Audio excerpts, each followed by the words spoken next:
որտեղ է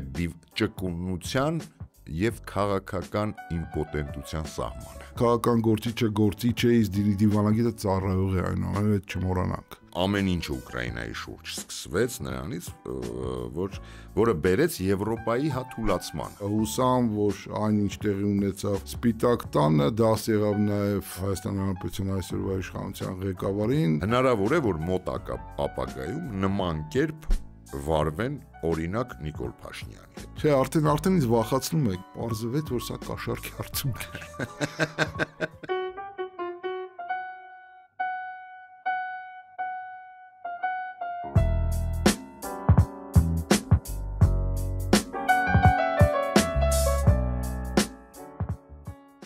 Բարև ձեզ հարգելի հետևորդներ, եթերում պարոն հաղորդավար ոդքասթն է։ Այսօր մենք խոսելու ենք դիվանագիտությունից եւ իմ հյուրը Ավետ Ադոնցն է։ Բարև ձեզ, պարոն Ադոնց։ Բարև ձեզ։ Սովորաբար ասում են, որ ի տարբերություն քաղաքական գործիչների, որոնք բավականին ակտիվ են պահում իրենց, այդ թվում նաեւ ագրեսիվ, պոպուլիստ, շատ սիրում են հատկապես կամերաների առջև դիվանագետները սովորաբար ավելի հանգիստ են, ավելի զսպված են։ Ես մի այսպիսի համեմատություն անեմ, որ եթե քաղաքականությունը թատրոն է, ապա քաղաքական գործիչները դերասաններ են, իսկ դիվանագետները ռեժիսորներ։ Որոնք չեն երևում, բայց իրենցից են նաև կախված շատ բան։ Չեմ ասում ամեն ինչ, բայց շատ բան։ Կարելի է ասել, որ ժամանակակից դիվանագիտությունը աշխարհում, որը միշտ իր կոռեկտությամբ է առանձնացել, հատել է կոռեկտության կամ պոլիտ կոռեկտության բոլոր կարմիր գծերը։ Շատ տեղին հարց է եւ այսօրվա հարց է իհարկե, քանի որ դուք դիվանագիտությունը փորձեցիք ինչ-որ կերպ նաեւ արվեստի հետ համեմատել, ապա նույն ժանրում մնալով ես կասեի հետևյալը. դիվանագետները շատ եւ միշտ եմ ասել դա, դիվանագետները երաժիշտներ են, որոնք նվագում են նոտաները։ Եվ այդ նոտաները գրում են այս կամ այն երկրի ղեկավարությունը։ Դիրիժորնով է դեպքում, եթե դիրիժորն էլ իհարկե, այսինքն դիվանագիտական ծառայության ղեկավարն է։ Եվ արդեն երաժշտից եւ այդ պերֆորմանսի որակից կախված են նաեւ արդյունքները այս կամ այն հարցը կարգավորելուց։ Իհարկե այդ ամենը տեղի ունենում տրամաբանության շրջանակներում եւ այն դիվանագետը, որը համաձայն չի նվագել այդ նոտաները, պետք է գտնվի ազնիվ եւ այնուամենայնիվ իր կարծիքը հայտնի, հնչեցնի, որ ես այս համերգը կամ ես այս սոնատան չեմ նվագելու։ Բարձրաձայն կարևոր չի։ Այնուամենայնիվ, եթե ինքը համաձայն չի նվագել Մոցարտ, ինքը ուզում է նվագել Շոպեն, ինքը ասում է ես Մոցարտ չեմ նվագելու, որովհետև դա իմս չէ։ Բայց հիմա ավելի շատ լավ Մոցարտ կամ Շոպեն, այդ ես ընդունում եմ, բայց հենց դա եմ ասում, որ ոչ Մոցարտ են նվագում, ոչ Շոպեն, ոչ էլ Ռախմանինովը։ Շոստակովիչ են նվագում։ Շոստակովիչը չեն նվագում։ Ես հիմա որ նայում եմ ինչա կատարվում, 6-8 կամ նամազ են նվագում։ Այո, հիմա ձեր հարցի երկրորդ մասին այսօրվա միջազգային հարաբերություններում այնպիսի մի ճգնաժամ է, միջազգային հարաբերությունները ընդհանրապես ճգնաժամ է ապրում։ Եվ համապատասխանաբար այդ ճգնաժամը ապրում է նաև կներեք նամազ ասեցի, մուղամ, ես նկատի ունեի մուղամ են նվագում։ Լավ։ Եվ այդ ճգնաժամը նաև ապրում է դիվանագիտությունը, այսինքն այն կոռեկտությունը եւ այն կուլտուրան, մշակույթը, որը որ սովորաբար առաջարկում է դիվանագիտությունը, այսօր ապրում է նաև իր մասնագիտական, այսպես ասած, ճգնաժամը, բայց դա դիվանագիտություն կամ դիվանագիտական դաշտը չի մեղավոր։ Դիվանագետները ընդհանրապես դուք համատեցիք քաղաքական գործիչների հետ, քաղաքական գործիչը գործիչ է, իսկ դիվանագետը ծառայող է, այնուամենայնիվ չմոռանանք։ Դրա մեջ մեծ տարբերություն կա։ Քաղաքական գործիչը ազատ է իր թե գործողություններում եւ թե ոճի մեջ, իսկ դիվանագետը իհարկե ոչ։ Որովհետեւ դիվանագետը այնուամենայնիվ ներկայացնում է երկիր, ներկայացնում են պետություն, ներկայացնում են ժողովուրդ եւ այդ մեր լեզվով ասած թասիվը պետք է պահել։ Այն ինչ տեղի ունենում այսօր դիվանագիտության մեջ, կամ դիվանագիտության շրջանակներում, ուղիղ արտացոլումն է, այսինքն հայելային է այն միջազգային հարաբերությունների որակին, որին մեր հետևում ենք։ Ես մի փոքր մեջբերում էլ անեմ, այսօր այնուամենայնիվ բավականին մեծ շանս կա, որ միջազգային հարաբերությունները եւ կարծեմ թե մտնում են մի նոր կամ հին որակական փուլ, ես կապում եմ դա ռուս-ամերիկյան հարաբերությունների հնարավոր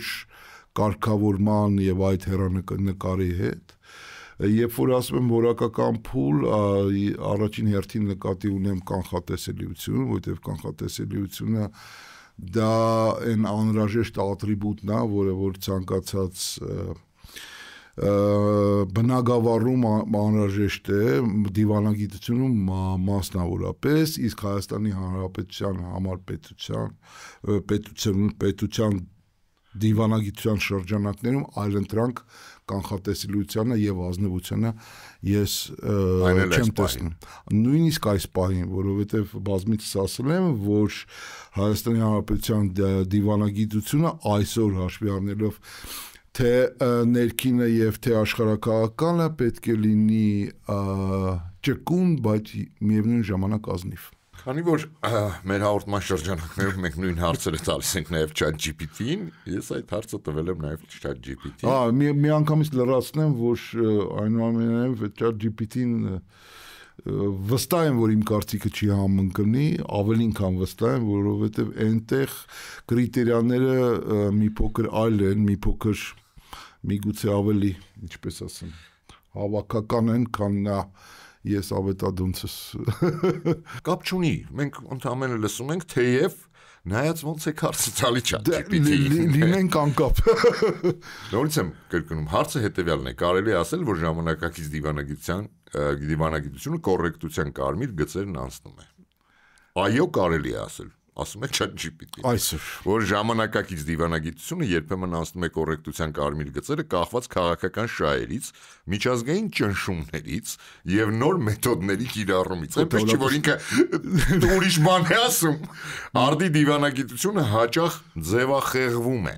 հիբրիդային գործիքներով, քարոզչություն, կեղծ լուրեր, կիբերհարձակումներ, փափուկ ուժի մանիպուլյացիա։ Ագրեսիվ հռետորաբանությամբ, երբ դիվանագիտական լեզուն փոխարինվում է սպառնալիքներով եւ վերջնագրերով։ Կեղծավոր մոտեցումներով, երբ պետությունները հայտարարում են խաղաղության ու համագործակցության մասին, բայց վարում են ընդհակառակը, պատժամիջոցներ, քաղաքական սադրանքներ, գաղտնի գործողություններ եւ այլն։ Այնպես որ ChatGPT-ին ձեր հետ համաձայն է։ Ես մի լրացում կանեի եւ այն պայմաններում, երբ միջազգային հարթակներում այսօր շատ անգամ ավելի դժվար է պաշտպանել ճշմարտությունը, քան սուտը։ Եվ նաև ասում է, որ այո, այս ամենը հանգեցնում է նրան, որ դիվանագիտությունը երբեմն կորցնում է իր դասական իմաստը, այն ինչ որ դուք ասում եք, որին ուզում են վերադառնալ, որպես երկխոսության եւ փոխհամաձայնության արվեստ։ Քանի որ մենք խոսեցինք կարմիր գծերից, վերադառնանք հայտնի Տրամփ-Զելենսկի, որը երևի թե ցայտուն օրինակն էր այդ կարմիր գծերը անցնելու, որովհետեւ այնինչ կատարվեց այդ օվալաձև կաբինետում, ես չգիտեմ, երևի թե վերջին անգամ Խրուշչովի կոշիկն էր եղել ՄԱԿ-ի անկյունում, բայց նա գոնե ինքը իրեն, ինչ որ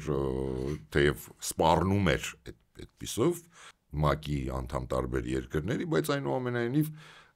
անձամբ որևէ մեկի վրա չէր գոռում, չէր ինչ որ բան անում, այն էլ հրավիրելով իր մոտ։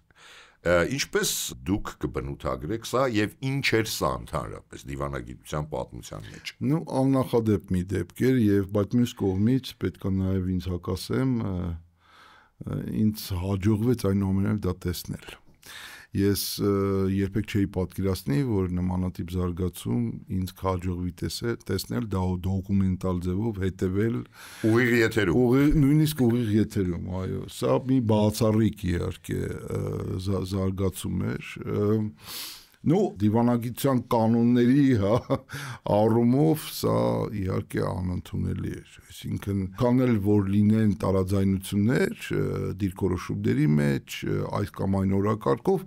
այնուամենայնիվ այդ եւ մասնավորապես հաշվի առնելով, որ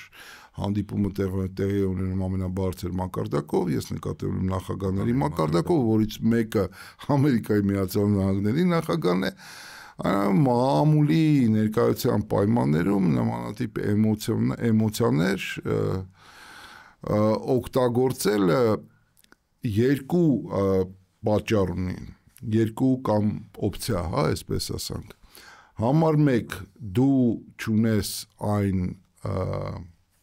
պատրաստվածությունը ու այն փորձը, որը քեզ թույլ է տալիս վարել բանակցությունները անհամաձայնության կամ բանակցային ճգնաժամի պայմաններում, եւ երկրորդը, որ դու պարզապես փորձում ես ճակերտների մեջ ասած խաղալ հասարակական կարծիք ձևավորելու առումով հաշվի առնելով, որ աշխարհի բոլոր կամերաները ներկա են եւ հետևում են քեզ։ Կարելի է երրորդը ես տամ որպես հարց։ Իհարկե։ Իսկ հնարավոր չէր, որ դա ցուցադրական պատժամիջոց էր մնացածին ցույց տալու, որովհետև ինչպես դուք նշեցիք, մի կողմը դա Միացյալ Նահանգների նախագահն էր եւ նա ուզում էր իդեմս Զելենսկու ցույց տա, որ եթե չարվի իմ ասածը, կլինի առնվազն այսպես։ Միանգամայն համաձայն եմ ձեզ հետ, այլ պարագայում, եթե չարվեր այդ դեմարշը, այսպես ասած, կամ անհամաձայնությունը այդ ոճի հետ, այդ ձևի հետ, ապա ես պատկերացնում եմ, թե ինչպիսի ճնշում կլիներ Ամերիկայի Միացյալ Նահանգներում, մասնավորապես Տրամպի վրա, որը հիմա բազմաշերտ եւ բազմա, այսպես ասած, ճակերտների մեջ ասած բազմաֆունկցիոնալ ճնշումների տակ է գտնվում, եւս կմիանար դրան նաեւ մեկ ճնշում, թե ինչպես կարելի է, որպեսզի Միացյալ Նահանգների նախագահը այն կոմունիկացիայի մեջ գտնվեր մի որևէ երկրի նախագահ այդ ձևով, այդ ոճով եւ այդ բառապաշարով։ Սա իհարկե անընդունելի է, մասնավորապես եթե խոսքը գնում է ամենաբարձր մակարդակով հանդիպման մասին, բոլոր հարցերը, որոնք որ քննարկելու առարկային կամ անհամաձայնության առարկային, այնուամենայնիվ դառնում են օրակարգային փակ դռների ներքո, այլ ոչ թե մամուլի ներկայության պայմաններում, սա այն պրակտիկան է, որը կիրառվում է ամենուր, այստեղ քանի որ օրակարգը ինքնին շատ տաք է, խոսքը գնում է անվտանգության, մասնավորապես պատերազմի մասին, այնուամենայնիվ չհերիքեց այն համբերությունը մասնավորապես Ուկրաինայի նախագահին եւ միգուցե պատրաստ լինելը նման կարգի հարցերը քննարկելու մասնավորապես նորընտիր նախագահ հետ, որի օրակարգը, բառապաշարը, կոնցեպտը 180 աստիճան տարբերվում է նախորդի հետ, այսինքն դա պետք է ինքը պատրաստվեր եւ թույլ չտար, որտեվ ինքը ներկայացնում է պետություն եւ ինքը ներկայացնում է ժողովուրդ։ Սա նաեւ պատասխանատվության հարց է եւ ցանկացած հանդիպումը բարձր մակարդակում թե արտգործնախարարների մակարդակում առաջին հերթին պատասխանատվություն է սեփական երկրի եւ իր ժողովրդի կատմամբ։ Նմանատիպ զարգացումներ չեն ներվում սովորաբար, մասնավորապես Վաշինգտոնում կամ այլ բևեռներում միջազգային քաղաքականության մեջ։ Գեոքաղաքական կենտրոնների մասին է խոսքը, հասկանալի է, հիմա նույն հարցը ես տվել էի ChatGPT-ին, հանդիպման ընթացքում նախագահ Թրամփը եւ փոխնախագահ Ջեյմս Վենսը ես հանդիպումը Վենսի անուն չեմ տվել ChatGPT-ին ասում է բացահայտորեն քննադատեցին Զելենսկուն մեղադրելով նրան իր ժողովրդին պատերազմի մեջ ներքաշելու եւ հակամարտությունը չդադարեցնելու մեջ Այս հանդիպումը, որը տեղի ունեցավ տեսախցիկների առաջ, ավարտվեց առանց հստակ որոշումների կամ պայմանավորվածությունների, ինչը նախադեպ էր ԱՄՆ դիվանագիտության պատմության մեջ միջադեպը դիտարկվում է որպես հարված Ուկրաինա-ամերիկյան հարաբերություններին։ Հանդիպման լարվածությունը եւ բացահայտ քննադատությունները ցույց տվեցին երկու երկրների միջև առկա լարվածություն եւ փոխադարձ անհամաձայնությունները կապված Ուկրաինայի իրավիճակի եւ միջազգային քաղաքականության հետ։ Մի փոքր այդ դեպքում տերմինոլոգիային անցնենք։ Դիվանագիտական տերմինոլոգիայով սա ինչ էր։ Ինչպես կանեք դա։ Երկու մոտեցում էր այնտեղ։ Առաջինը եւ Թրամփի խոսքերի մեջ, նախկա Թրամփի խոսքերի մեջ ես տեսա մեկ ключевой, հա, այն թեզը առանցքային թեզն էր, որ ես թույլ չեմ տա երրորդ համաշխարհային պատերազմ։ Սա ինձ համար շատ առանցքային էր։ Ինչ միջոցել, ինչ գինել արժանա դա ինձ համար ես թույլ չեմ տա։ Որին փորձում էր էլի մամուլի ներկայության պայմանների դեպքում հակասել նախագահ Զելենսկին մոտավորապես կոնցեպտը իր խոսքի ու իր բացատրությունների, որ ինձ գցեցիք։ Եթե այսպես բակի լեզվով ասեմ, հասկանալի է այդ ամենը։ Այլի շատ հասկանալի է, բայց ամենը փոխվել է մոտեցումը, աշխարհին առաջարկվել է գոնե Ամերիկայի Միացյալ Նահանգների նախագահի մակարդակով ավելի կանխատեսելիություն, աշխարհին առաջարկվել է ինչ որ մի գործընթաց, որը ուղղված կլինի գլոբալիզացիայի դեմ, հա, եւ դրա շրջանակներում տեղի ունեցավ մի հանդիպում Զելենսկու հետ, որի հիմնական օրակարգն էր ըստ Թրամփի թույլ չտալ երրորդ համաշխարհային կամ բացառել երրորդ համաշխարհային պատերազմ։ Մեծ օրակարգի մասին է խոսքը, շատ գլոբալ հարցի մասին է խոսքը։ Զելենսկին փորձեց սահմանափակվել Ուկրաինայով եւ թե ինչ պլաններ կար նախորդ ադմինիստրացիայի հետ, վարչակազմի հետ Ամերիկայի Միացյալ Նահանգների եւ փորձեց համատություններ անել նորի հետ, որը Թրամփը շատ կարծեմ, եթե չեմ սխալվում, շատ կոպիտ պատասխանեց եւ եթե նուրբ լեզվով ասած նախորդներին մի համեմատ ինձ հետ։ Բայց արդեն այսօրվա, հա, երբ որ այսօր ենք նայում, երբ արդեն դա անցավ եւ հետո չանցած ընդամենը մեկ շաբաթ նույն Զելենսկին լրիվ այլ արդեն տոնայնությամբ, լրիվ այլ հանդիպում, նույն Զելենսկին չէ, ուկրաինական արդեն դիվանագիտական եւ այլ բարձրաստիճան պաշտոնյաները հանդիպեցին Միացյալ Նահանգների իրենց գոլեգաների հետ, եկան համաձայնության, որ համաձայն են մեկամսյա զինադադարի, ինչին հետո արդեն այսօր պարզ է, որ կարծեք թե համաձայնվեց նաեւ արդեն հեռախոսազրույցից հետո Պուտինի հետ, Թրամփի հետ Պուտինը։ Ինչով կավարտվի, կարծում եմ մենք չէ որ պետք է կանխագուշակենք, որովհետև ամբողջ աշխարհն է դրան անհամբեր սպասում,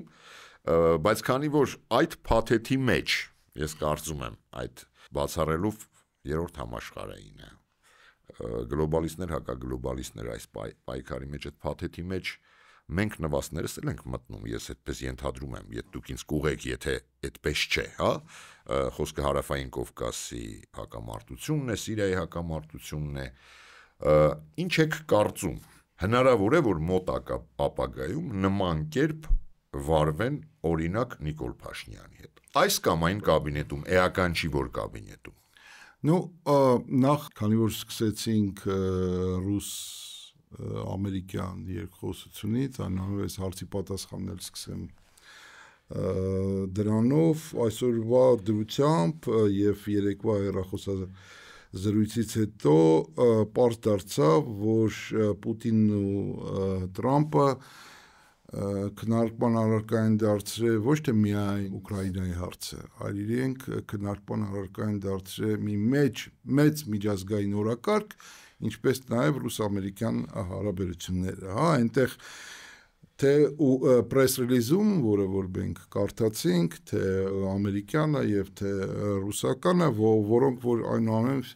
սինխրոնիզացիայի ենթակա էին, այնուամենայնիվ կար թե Ուկրաինան, թե Մերձավոր Արևելքը, թե Ուկրաինան իր որոշ ատրիբուտներով, հա, էներգետիկական օբյեկտներին մեկամսյա, այսպես ասած, առայժմ զինադադար, սև ծովում ազատ նավերի ազատ շարժ եւ այլն։ Նաեւ Մերձավոր Արևելքը, նաեւ զենքի, ատոմային զենքի չտարածման հետ կապված էր հարցեր։ Ինչու ոչ նաեւ մշակութային սպորտային դա էլ էր ֆիքսված, այսինքն երկու նախագահներ, երկու աշխարհակահական բևեռների լիդերներ քննարկում էին շատ արժանապատվորեն քննարկում էին իրենց երկրներին ու իրենց ստատուսներին հարիր օրակարգ, չէին կենտրոնացել միայն մեկ խնդրի վրա, չնայած պատճառը դա էր։ Հիմա փորձեմ շարունակել պատասխանել ձեր հարցին, անշուշտ է, որ Ուկրաինա հիմա Մերձավոր Արևելք եւ Մերձավոր Արևելքից հետո ամենահավանական, այսպես ասած, ճգնաժամային տարածաշրջանը դա հարավային Կովկասն է, մասնավորապես Հայաստան-Ադրբեջան, Հայաստան-Թուրքիա եւ այսինքն Հայաստան եւ Իրան, Հայաստանի շուրջը, այս միջավայրը մթնոլորտը, հա, հիմա արդեն բուն ձեր հարցին, ես հուսամ, որ այնինչ տեղի ունեցավ Սպիտակ տանը, դա եղավ նաեւ այսօրվա իշխանության Հայաստանի Հանրապետության այսօրվա իշխանության ղեկավարին հուսամ, որ դա եղավ, որը խուսափի նման կերպով խոսել կապ չունի, դա կլինի Ամերիկայի Միացյալ Նահանգներ, դա կլինի Ֆրանսիա, դա կլինի Անգլիա, թե դա կլինի Ռուսաստան, այսինքն այլ երկրների ղեկավարների հետ։ Ուրիշ բան է, որ ես իմ հարցազրույցի սկզբում կամ այդ պոդքասթի սկզբում նշեցի, որ Հայաստանի Հանրապետության արտաքին քաղաքականությունը պետք է լինի ազնիվ եւ ճկուն, հա, այսինքն ճկունության աստիճանը, ճկունության սահմանները պիտի լինեն այնուամենայնիվ ազնվության շրջանակներում, որքան դա հնարավոր է ապահովել ներկայիս իշխանությանն ու ներկայիս իշխանության ղեկավարի պայմաններում, ես ինձ համար շատ հարցեր կան այս առումով, որովհետև այսօր արտաքին քաղաքականությունը Հայաստանի Հանրապետության չունի որևէ կարմիր գիծ եւ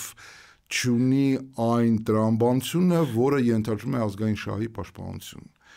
Ցանկացած երկրի արտաքին քաղաքականությունն ուղղված է ազգային շահի պաշտպանությանը եւ իհարկե զարգացմանը։ Այդ կարմիր գծերը, այդ շեմերը իմ կարծիքով բացակայում են։ Փորձենք հասկանանք, թե ինչ ասում։ Փորձենք։ Chat GPT-ն մեզ։ Հաշվի առնելով միջազգային քաղաքականության ներկա դինամիկան, հիշեցնեմ հարցը, հնարավոր է արդյոք, որ Նիկոլ Փաշինյանի Դուք ինձ կոմպլեքսավորում եք, որտեղ իմ պատասխանի դեպքում ես հաստատ Chat GPT-ի մասին չեմ մտածում։ Պետք էլ չի։ Մենք ընդհանրապես ուզում ենք հասկանանք արհեստական բանականությունը, որը բավականին լայն բազա ունի։ Շատ լավ։ Ինչ է մտածում։ Հաշվի առնելով միջազգային քաղաքականության ներկա դինամիկան, տեսականորեն հնարավոր է, որ Հայաստանի վարչապետ Նիկոլ Փաշինյանը նույնպես բախվի նման սառն ու կոշտ ընդունելության, հատկապես Արևմուտքի կամ Ռուսաստանի հետ բանակցությունների ընթացքում։ Այսպիսի իրավիճակ կարող է առաջանալ, եթե Արևմուտքը դժգոհ լինի Հայաստանի արտաքին քաղաքականությունից, օրինակ, եթե Երևանը ավելի սերտ համագործակցի Ռուսաստանի կամ Իրանի հետ։ Ռուսաստանը փորձի ճնշում գործադրել Հայաստանի վրա, օրինակ, եթե Հայաստանը խորացնի հարաբերությունները ՆԱՏՕ-ի կամ ԵՄ-ի հետ։ Տարածաշրջանային քաղաքականության մեջ փոփոխություններ տեղի ունենան, օրինակ, եթե Հայաստան-Ադրբեջան խաղաղության գործընթացը ձախողի կամ Հայաստանը չկատարի միջազգային պայմանագրերով ստանձնած որոշ պարտավորություններ։ Հիմա տեսեք ինչ է ասում, բայց պետք է հաշվի առնել նաև, որ Նիկոլ Փաշինյանը հայտնի է որպես բավական պրագմատիկ քաղաքական գործիչ, որը հաճախ խուսափում է հրապարակային դիվանագիտական կոնֆլիկտներից։ Եթե նա կարողանա դիվանագիտորեն մանևրել եւ խուսափել հակամարտող կողմերի բացահայտ բախումից, ապա նման հանդիպման հավանականությունը կնվազի։ Եթե հատուկ իրավիճակ կամ հանդիպում նկատի ունեք,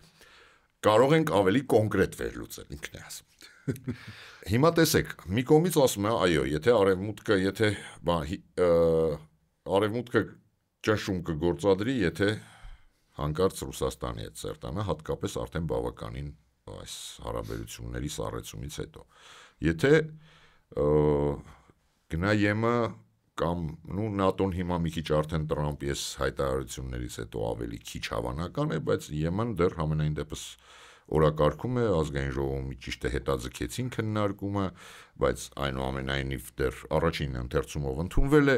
ինչ անի, ինչքան պետք է ճկուն լինի Հայաստանի ղեկավարը կամ Հայաստանի դիվանագիտական ծառայությունը, որպեսզի նման իրավիճակում կարողանա փորձի դուրս գալ այն ծանր իրավիճակից, որի մեջ ինքն է իրեն գցել, ես կարծում եմ։ Շատ լավ, նախ քանի որ դուք հիշատակեցիք ԵՄ-ն եւ դրա անդամակցության գործընթացը, որը սկիզբ դրվեց կառավարության որոշումով, այնուհետև առաջին ընթերցմամբ ընդունվեց ազգային ժողովում, այնուամենայնիվ սա ես իմ կարծիքով սա այնքան ճկունություն չէ, ինչքան մանիպուլյացիա, որոնք որ տարբերվում են թե որակով, թե տրամաբանությամբ, հա։ Եվրոմիության հնարավոր անդամակցության գործընթացը տվյալ պարագայում Հայաստանում ավելի շատ նուրբ ասած ուղղված է հակառուսական օրակարգին, ծառայում է հակառուսական օրակարգի կամ եթե համատենք պրոեվրոպականի հետ, հա, չեմ գտնում այնտեղ որևէ պրոեվրոպական նպատակ։ Եթե դու անկեղծ ես քո ցանկությունների մեջ, որպես պետության ղեկավար եւ որպես պետություն եւ ժողովուրդ, ապա այդ գործընթացը պիտի սկսես քեզանից, երբ որ ասում եմ առաջին հերթին պետության ղեկավարի նկատի ունեմ, այնուհետև պետությունը իր բոլոր ատրիբուտներով։ Այն ինչ որ մենք այսօր տեսնում ենք Հայաստանի Հանրապետությունում, նույն վարչապետի այն խոսքերը, որ չկա, հələ մի հատ թող փորձի գտնվի մեկ դատավոր, որ իմ ասածը չանի, կամ այն դատական մեկ պարզապես բնագավառին եմ անդրադառնում, եւ այն դատական նիստերը, որոնք որ մենք հետևում ենք հեռուստացույցով, որոնք կարող են ծառայել լավ սերիալների սցենար գրվեն, այսինքն ասել են տալիս, որ այս եվրոպական անդամակցության մասին խոսելը դա անկեղծության հետ կամ գործնական հետ որևէ կապ չունի։ Բնականաբար Հայաստանը այսօրվա դրությամբ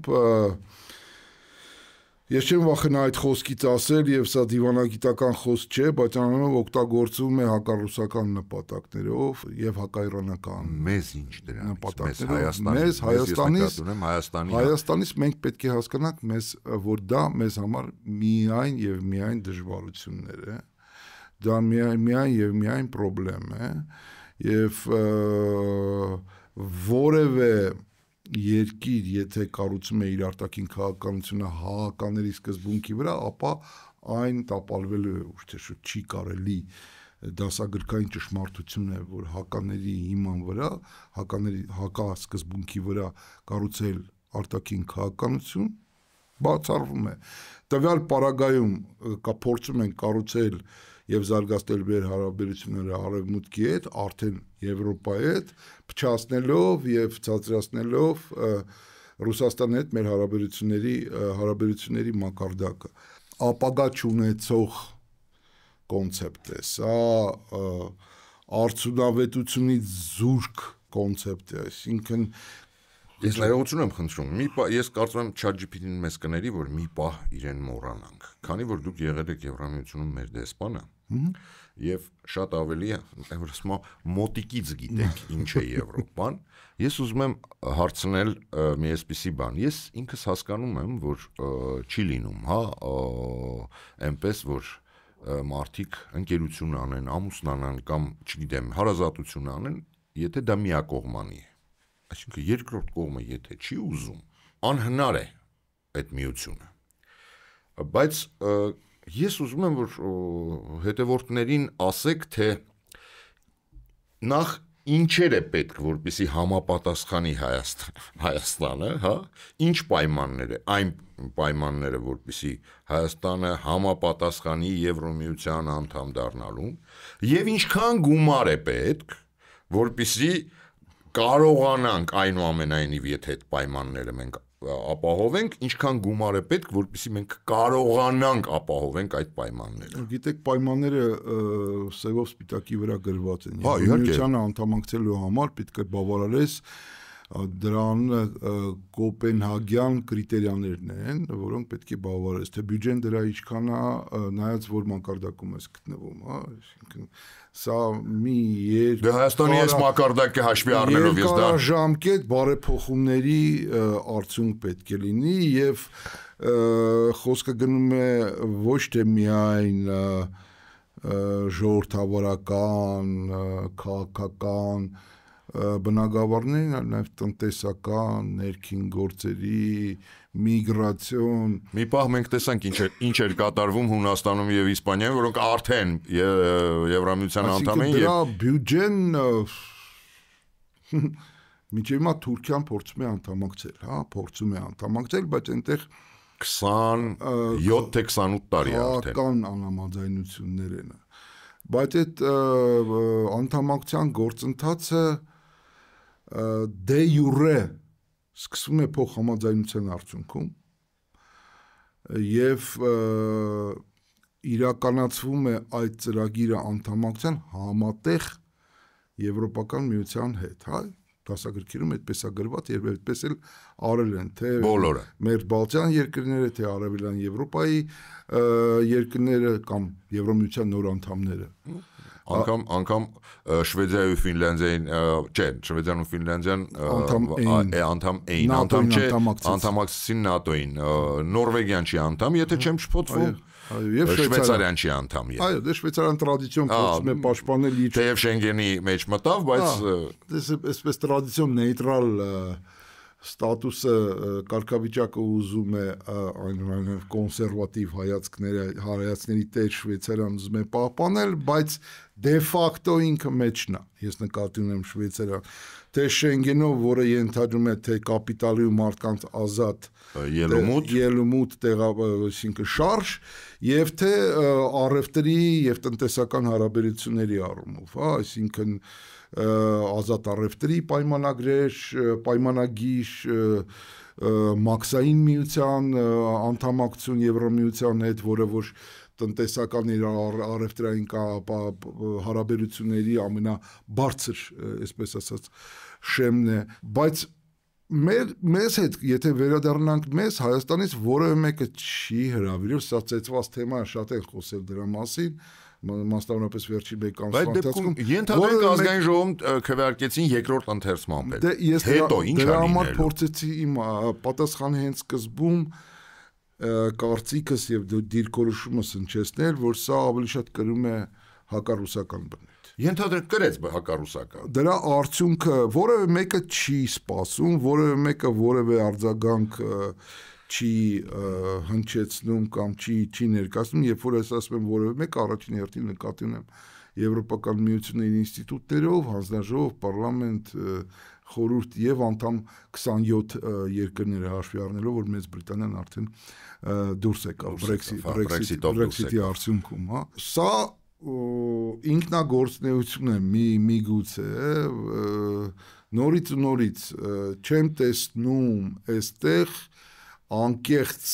ցանկություն ու անկեղծ միտում Եվրոմիությանը, հեռանկարում Եվրոմիությանը անդամակցելու առումով։ Մի հարց էլ այդ արդեն զուտ ինձ է հետաքրքրում։ Շատ կարծիքներ կա, որ Ուկրաինայի այս պատմությունը փաստացի քանդում են Եվրոպան։ Քանդում է, այսինքն խաղաղությանը։ Չէ, այս ամեն ինչը Ուկրաինայի շուրջ սկսվեց նրանից, որը բերեց Եվրոպայի թուլացմանը։ գոնե տնտեսապես հաստատ քաղաքականապես էլ կարծում եմ, որովհետև արդեն իրենք էլ են, Տրամպից հետո արդեն բոլորն են դա ընդունում, որ եթե Գերմանիայի նախագահը ասում է, որ նոնսենս է, երբ 500 միլիոնանոց Եվրոպան խնդրում է 350 միլիոնանոց Միացյալ Նահանգներին, որպեսզի իրեն պաշտպանի 140 միլիոնանոց Ռուսաստանից, պարզ է, որ դա ընդունում են իրենք։ Եվ շատ վաղուց, տասնյակ տարիներ։ Համարում եք արդյոք, որ այս ամեն ինչի սկիզբը Brexit-ն էր։ Եվ դա պլանավորած էր։ Շատ խորը հարց տվեցիք, դա ձեզ համար չի միայն, իրականում շատ խորը հարց տվեցիք, որովհետև Մեծ Բրիտանիան Եվրոմիության մեծ ընդգծված անդամներից մեկն էր, ինչու դուրս եկավ Եվրոպական միությունից, կարելի է ենթադրություններ անել կամ կարելի է վերլուծություններ անել, այնուամենայնիվ իմ կարծիքով դուրս եկավ եւ համոզված եմ դրա մեջ, որ վարի ավելի ազատ եւ անկախ արտաքին քաղաքականություն, իսկ Եվրոմիության անդամ լինելը սահմանափակում է քո ազատության աստիճանները, քո ճկունությունը արտաքին ցանկացած միություն է սահմանափակում կարծում եմ։ Եվրոմիությունը մասնավորապես, որտեղ այնտեղ միասնական արտաքին քաղաքականություն եւ անվտանգային քաղաքականություն վարելը Եվրոմիության անդամ երկրների համար կարևոր սկզբունքներից մեկն է։ Եթե մի փոքր փորձենք, ես հասկանում եմ ձեր հարցի տրամաբանությունը եւ եթե մի փոքր կապենք Brexit-ը եւ Մեծ Բրիտանիայի դուրս գալը Եվրոպական միությունից եւ այսօրվա իրավիճակի հետ, մասնավորապես Ուկրաինայի եւ Ուկրաինայի շուրջ իրավիճակի հետ, եւ ինչու ոչ նաեւ ուժեղացնել ճնշումը արևելքի վրա, իսկ անգլիական կամ մեծ բրիտանական դիվանագիտությունը շատ դասական է այդ առումով եւ գրքեր կարելի է գրել եւ գրված են ինչպես են նրանք գործում եւ կարծում եմ, որ այսօրվա իրավիճակը նաեւ դրա արդյունքն է, այսինքն բարձրացնել ճնշման մակարդակը, բայց դրա հետ մեկտեղ Անգլիան միշտ տրադիցիոն գործընկեր է եղել ամենաբարձր մակարդակով եւ որակով Ամերիկայի Միացյալ Նահանգների հետ։ Այսօրվա Մեծ Բրիտանիան, մասնավորապես այսօրվա Մեծ Բրիտանիայի վարչակազմը եւ Ամերիկայի նոր վարչակազմը այնուամենայնիվ խնդիրներ ունեն եւ վակասություններ ունեն իրենց մոտեցումներում։ Ավելին կամ համոզված եմ, որ դա կշտկվի, ավելին քան համոզված եմ, դա կլինի Անգլիայում քաղաքական էլիտայի կամ վարչակազմի փոփոխությունով, բայց դա տևական process է լինելու, որտեղ Եվրոպայում Ամերիկայի համար հեշտ էր, Միացյալ Նահանգների համար հեշտ էր, որովհետև դա եղավ ընտրությունների արդյունքում, նոր նախագահ, նոր միկրոֆոն եւ նոր կոնցեպտ, որ հնչեցվել էր նախընտրական, այսպես կամպանիայի շրջանակներում։ Այստեղ շատ բարձր էր հնչեցվել։ Այո, շատ բարձր։ Եվ այստեղ նույն մարդիկ են, որոնք որ 180 աստիճան տարբեր բառապաշար եւ մտքեր օգտագործել եւ հնչեցնել նույն օրակարգի շուրջ, որի մասին խոսում էին մեկ շաբաթ կամ մեկ ամիս առաջ, դժվար է, իրեն ժամանակ է պետք, այնուամենայնիվ վստահ եմ, որ ժամանակ է պետք, երկրորդ տարբերակը իրենք պետք է պարզապես փոխվեն։ Դիվանագիտությունը անընդհատ դուք ձեր, խոսույթում ասում եք ճկունություն, հասկանալի է, որովհետև մենք պատմությունը տեսել է թե բրիտանական, այդ ձեր նշած, թե Թալեյրան է տեսել, որ պարտված Ֆրանսիային ավելի մեծ բաներ վերցրեց եւ այլն։ Թալեյրանը մի առանձին դեպք է։ Այդ առանձին պատմություններ կան դիվանագիտական այդ գիգանտների, բայց որտեղ է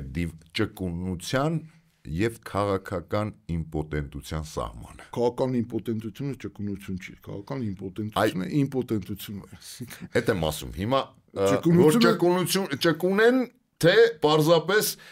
ինչպես հիմա ընդունված է ասել, ոչ թե սեղանի շուրջ են, այլ մենյուում։ Հա, չէ, սեղանի շուրջ պիտի լինես, այնքան ճկուն պիտի լինես, որ լինես սեղանի շուրջ։ Հենց դարար իմպոտենտը դա արդեն մենյուում ես, ընդ որում սուրճի եւ թեյի մենյուի մասում, նույնիսկ դեսերտից հետո, հա։ Դա է, եթե այսպես բացատրենք ճկունության ու քաղաքական իմպոտենտության թուլության այսպես թուլության տարբերությունը։ Ճկունությունը, երբ որ ես ասում եմ ազնվություն եւ ճկունություն, ազնվությունը դա նշանակում է, որ դու պետություն, դու կառավարություն, դու կառավարության գլուխ, դու արտգործնախարար որդեգրել եք կարմիր գծեր, հա, ինչը կարելի է այսպես որպեսզի հասկանալի լեզվով խոսենք, ինչը կարելի է, ինչը չի կարելի, եւ այդ գծերի կարմիր գծերի շրջանակներում դու այնուամենայնիվ տանում ես բավականին ճկուն քաղաքականություն, չի կարելի ասել, որ ես չես ասում, ես սրա այդ համաձայն չեմ, որովհետեւ սա հայ ազգի շահերի ազգային շահի դեմ է եւ այլն եւ Ես համաձայն եմ, բայց մի հատ եկեք նայենք։ Սա է մոտավորապես խոսույթը ճկունության։ Ես այդպես եմ հասկանում ճկունությունը։ Ունեք ավելացնելու բան։ Չէ, արդեն ինձ վախացնում եք։ Չեմ վախացնում, աբսոլյուտն է, որովհետեւ այս հարցին ես կարծում եմ 100% համաձայն է ChatGPT-ին դիվանագիտության մեջ ճկունությունն ու թուլությունը հաճախ շատ բարակ սահման են բաժանում եւ դա կախված է կոնկրետ իրավիճակից եւ քաղաքական արդյունքներից եւ ես կոնկրետ Հայաստանի վրա էի հարցը տվել ու ասում եմ եթե Նիկոլ Փաշինյանը խուսափում է լարվածությունից բայց միևնույն ժամանակ հաջողում է պաշտպանել Հայաստանի շահերը ապա դա կարելի է անվանել դիվանագիտական ճկունություն այս մոտեցումը թույլ է տալիս փոքր պետություններին խուսափել ավելորդ կոնֆլիկտներից եւ մանևրել մեծ տերությունների միջեւ բայց եթե նա ընդունում է բոլոր ճնշումները առանց համարժեք պատասխան տալու կամ առանց Հայաստանի շահերն առաջ տանելու, ապա դա կարող է ընկալվել որպես դիվանագիտական անզորություն, ընդ որում դիպլոմատիկ իմպոտենս, հենց տենց է թարգմանել ինքը, այդ դեպքում պետությունը կորցնում է ինքնուրույնությունը եւ դառնում արտաքին խաղացողների ազդեցության ենթակա։ Ես կարծում եմ, այստեղ համընկավ։ Տեսակ որ վախենալու բան չկա, ասում եք ինքը մի քիչ ուրիշ ձև է, չէ՞։ Դե մոտավորապես վերջին զարգացումները, հա, եթե հիշենք, երեկվա կամ երեկվա չէ, Սաուդյան Արաբիայում մեկ շաբաթ առաջ տեղի ունեցած ամերիկա-ուկրաինական հանդիպման արդյունքում այսպես իրանց մեջ գոնե պայմանավորվածություն ձեռք բերվեց, որ փորձեն անել մեկ ամսվա այսպես զինադադար լինի Ուկրաինայում եւ Ուկրաինան համաձայնվեց դրա հետ։ Ինչ սկսվեց Ռուսաստանում դրա հետ կապված։ Ռուսաստանում ռուսական մաս մեդիան, բոլոր թոք-շոուները, բոլոր մաս մեդիաները սկսեցին դա ընդունելի չէ, ինչպես կարելի է։ Բանակցային ռեսուրսային։ Անգամից ինչ արեց Պուտինը եւ այսինքն ղեկավարությունը Ռուսաստանի Դաշնության ցուցաբերեց ճկունություն մեր ասած, այսինքն ասեց իհարկե խաղաղություն, բայց կան նյուանսներ եւ այդ նյուանսների մեջ տվեց այն ամբողջ բովանդակությունը կամ այն ամբողջ ճկունության ճկունությունը ենթադրող կարմիր գծերը, որոնց պայմաններում հնարավոր է իհարկե հասնել ոչ թե միայն զինադադարին, այլ նաեւ խաղաղությանը։ Ես կարծում եմ, որ եթե մի փոքր վերադառնանք կինոյին, հա, արվեստին դիվանագիտության մեջ, ապա տվյալ պարագայում կարանք վերհիշենք ֆանտաստիկ մի ֆիլմ, որի անունն է Կնքահայր։ Ես կարծում եմ պրոստը Զելենսկին արեցին մի առաջարկ, որից նա չէր կարող հրաշարվել հայտնի հանդիպումից հետո, հա Ему сделали предложение, от которого он не смог отказаться. Ну да. Բայց ավելացնեմ նաև, քանի որ դուք հիշատակեցիք Տալերանին, որը որ ամենահայտնի դիվանագետներից մեկը էր ֆրանսիացի էր եւ արտգործնախարար էր Ֆրանսիայի ես ասեմ 3 կամ 4, դուք ասեք 5 ռեժիմների օրոք, հա, սկսած Բոնապարտից եւ Լուի 17-ով եւ այլն, հետո էլի Բոնապարտ։ Տալերանը շայթ հայտնի էր որպես ճոխ ապրող, դրամ սիրող, ավելին ասեմ, դոկումենտալ ապացուցված կաշառակեր, պաշտոնյա, բարձր պաշտոնյա նախարար։ Ну, մի փոքր օրինակ բերեմ, երբ որ Բելգիան անջատվում էր Հոլանդիայից եւ այդ գործընթացը Տալերանն էր վարում Տալերանը ինչ էր փորձում անել փորձում էր հետևյալը, որպեսզի Անտվերպեն քաղաքը, որը Բելգիայի երկրորդ խոշոր քաղաքն է, եւ այսօր հայտնի քաղաք, Եվրոպայում երկրորդ նավահանգիստն է Ռոտերդամից հետո, լիներ Բելգիայում, բայց միևնույն ժամանակ Մեծ Բրիտանիայի պրոտեկտորատի տակ, եւ այդ ամեն ինչ անում էր Ֆրանսիայի արտգործնախարար Տալերանը, պարզվեց, որ սա կաշառքի արդյունք էր, որի պատճառով ինքը Այսինքն սա էլ է, Տալերանը ճկուն էր, այնքան ճկուն էր, որ սահման չուներ իր ճկունությունը, բայց մի այսպես սուրբ գրքի պես ինքը պահպանում էր Ֆրանսիայի, այսինքն անում էր ամեն ինչը, որպեսզի որևէ ձևով չխախտվի Ֆրանսիայի տարածքային ամբողջականությունը։ Դա իր համար, Տալերանի համար, եւ նա հայտնի է դրանով կարմիր գիծներ։ Քանի որ խոսեցիք հետաքրքիր բաներից, արդեն մոտենում է ավարտին, ես թեև դիվանագետները իրենք ավելի փակ համայնք են, իրենք սիրում են լինել, եւ դա նորմալ է, մասնագիտության բերումով է այդպես, բայց զվարճալի դեպքեր կամ զավեշտալի դեպքեր միևնույն է կան, եթե դուք ցանկանաք իհարկե պատմել 1-2 բան, որովհետև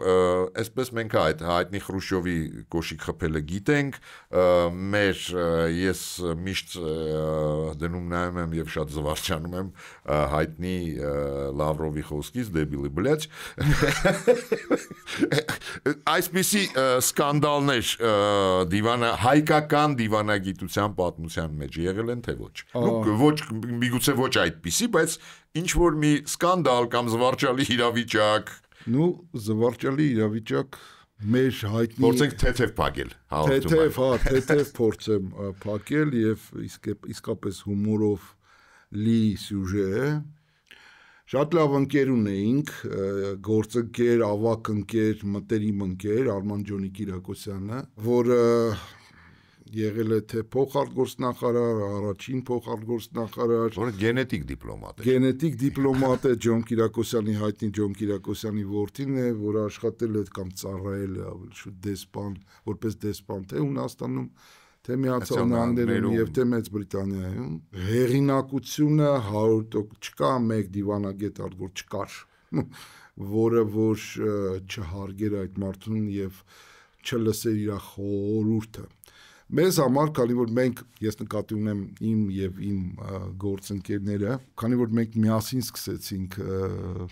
արտգործնախարարությունում աշխատել հենց 91 թվականից, եւ այդ թվականին նաեւ սկսեց Արման Ջոնիչը, այսպես ասած,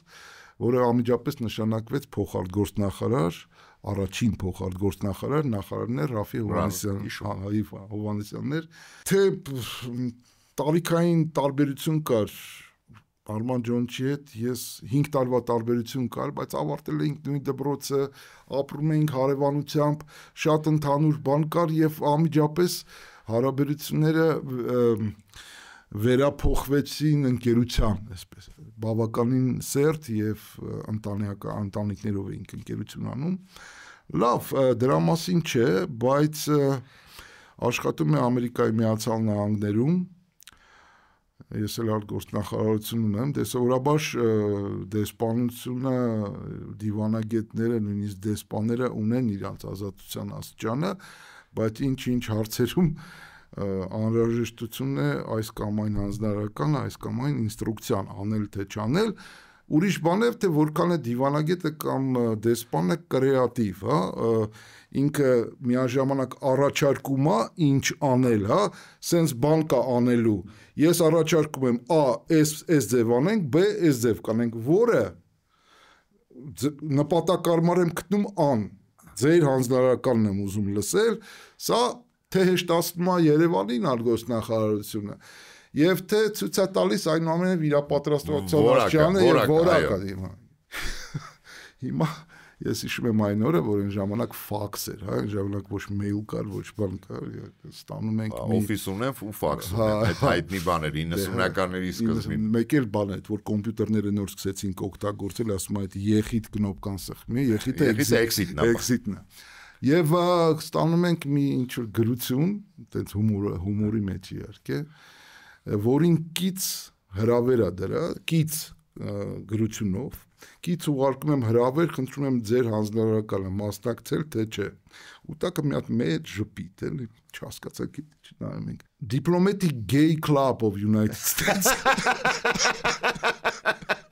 Պատիվ ունի հրավիրելու ձեզ մասնակցելու ինչի չընդունելությանը։ Այսինքն սա դարձել էր մի հատ մեծ քննարկման, այնուամենայնիվ առարկա եւ շատ ուրախացանք, ծիծաղեցինք, խնդացինք եւ Արման Ջոնիչը, չեմ ասում դրանով է հիշվում միշտ, իր միշտ լավ խորհուրդներով, իր այսպես շատ պրակտիկ մտածելակերպով, բայց